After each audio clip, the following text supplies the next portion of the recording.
বুদ্ধির খাঁচায় বন্দী চিড়িয়াখানার লোকটার চালাকি। একটা লোক নতুন করে একটা চিড়িয়াখানা খুলল। টিকিট রাখল ১৫০ টাকা।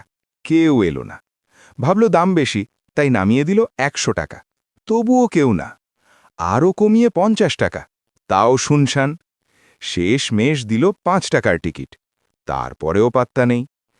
এত কষ্ট করে চিড়িয়াখানা বানিয়ে যখন দেখল কোনো লাভ নেই, তখন সে একদিন দরজা ফ্রি করে দিল। হঠাৎ দেখল দলে দলে মানুষ ঢুকছে। ভিতরে মানুষে মানুষে গিজগিজ করছে। কিন্তু সমস্যা হলো এবার কেউই বেরোতে চায় না। তখন সিংহের দরজাটা খুলে দিল। যখন বেরোবার দরজায় পৌঁছল, লোকটা তখন চতুরের মতো ঘোষণা করল, বেরোতে হলে ২০০ টাকার টিকিট। মানুষ আটকানো, বেরোবার উপায় নেই, এবং সে দিব্যি টিকিট বিক্রি করে টাকা কামাতে লাগল।